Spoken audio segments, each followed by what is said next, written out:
and it's amazing. We're gonna go all around Caddo Lake, exploring all the stuff, talking about it, exploring all the habitats, the ecosystem, how it affected our history, about boats, and all that stuff. And we're starting here.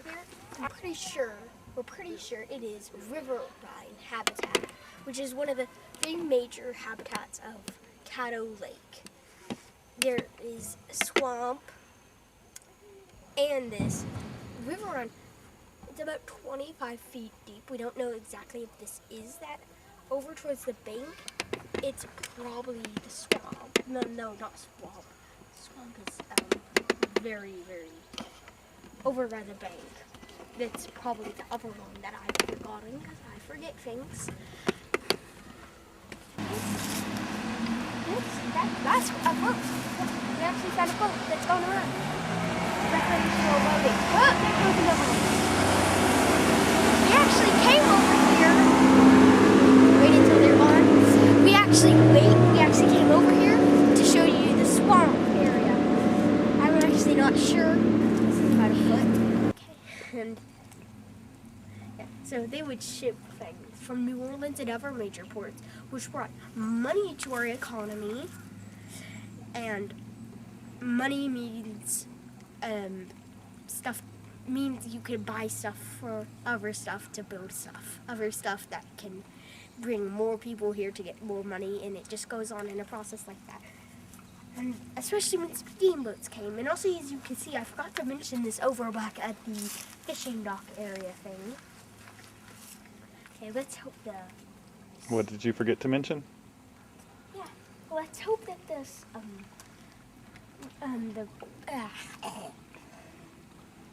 the lake does not do another burn and completely flood this area again. That was from the boat. It won't do that again. Yeah, I know. And What was it you were going to mention at the boat, at the fishing? see, so this is really slow moving water, but it's moving one direction. So that means that boats can come through here really easily. Now, of course, now we have like really fast boats, it just goes like, it gives the lake burps. I'm gonna call that a burp. It's a very strange thing to call it, but I am. Yeah, and you can see that this is very slow moving, and that allowed boats to come through here very easily. Yep. And now once again, this is swamp, and the swamp is about 3 feet deep. About 3 feet deep. Pretty large, wet, muddy area. You can see mud. Cool. Because over back at the lake where the river had a burp because of these boats.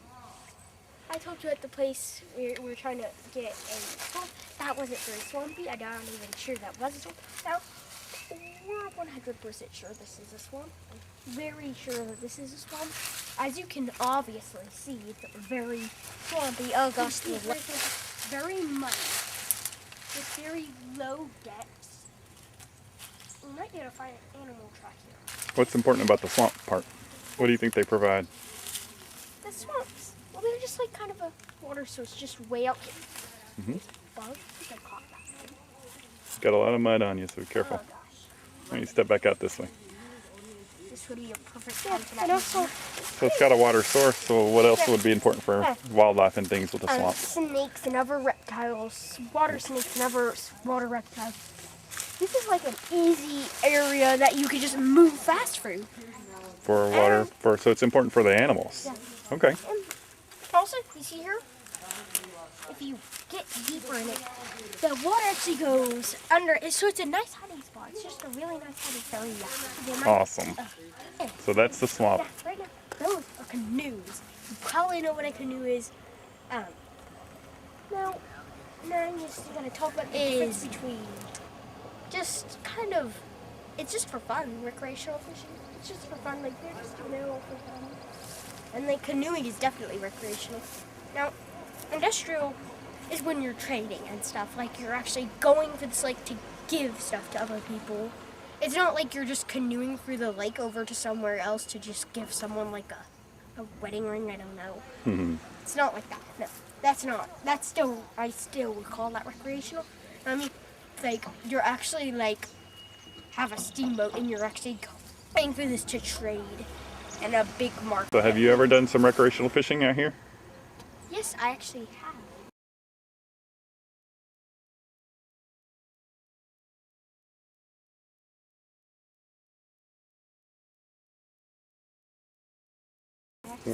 Right here, eh?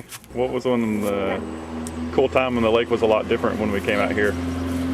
Yeah, at one point, a lot of rain happened. A lot of rain. A very, very large amount of rain. Like, I don't think I'm driving my point. Like, I mean, it was downpouring. Like, it was like hail just falling on you. Like, death from above. And how did that affect Caddo Lake? the lake flooded. Really? And it flooded Uh-huh. a lot. Like how high? Yeah, like, you see this wall? You don't usually think anything could get past this wall. And even if it did, it would only like get up to here. Well, nope, you'd be wrong. It got up all the way past this tree. Bet you didn't expect that.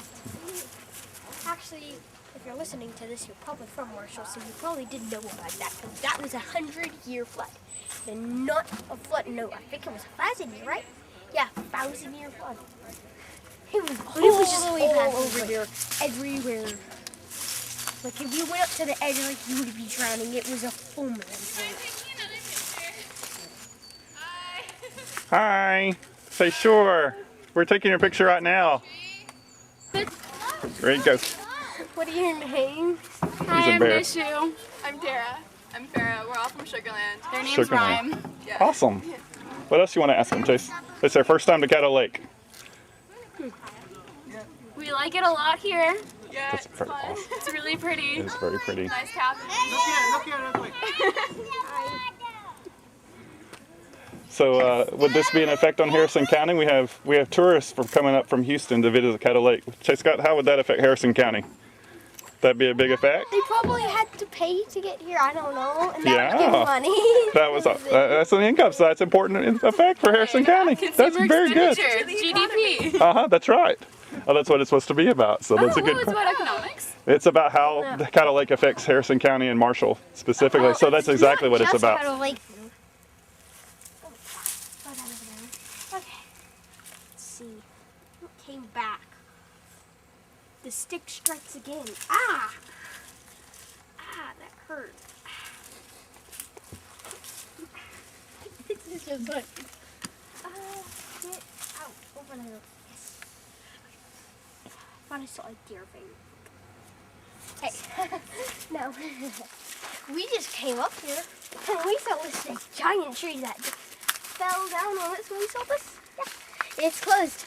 But we're gonna go up there. Okay. Well, we have made it all the way to this place, which was made by the Central Civilian Courts. I can't remember. I forgot to cover the lake habitat. I just now remembered that. Yeah, the lake habitat is about 8 to 15 people. And it's just right there. That doesn't really oil. Right there might still be an oil boom, which might affect our economy, which might boom our economy. It would still be less, though. So What would be the effect of the less recreation and tourism upon Harrison County? Yes, that would also have a negative effect on our economy. Because like people are paying to come here. Dr. Lloyd Darville, he's a professor at ETBU, a professor of biology at ETBU, and an expert at Caddo Lake. Comes out to Caddo Lake every day. Very important to our history and everything. Like without it, we would be poorer, with less recreational things to do. Our economy would be much lower. We'd be a lot less important. And actually, there's a chance the city might actually not exist. Like our city marshal may crash because of it. So, Caddo Lake was truly important for our whole history, and it's affecting us now. It will affect us later, it will always be affecting us until it gets ultimately destroyed.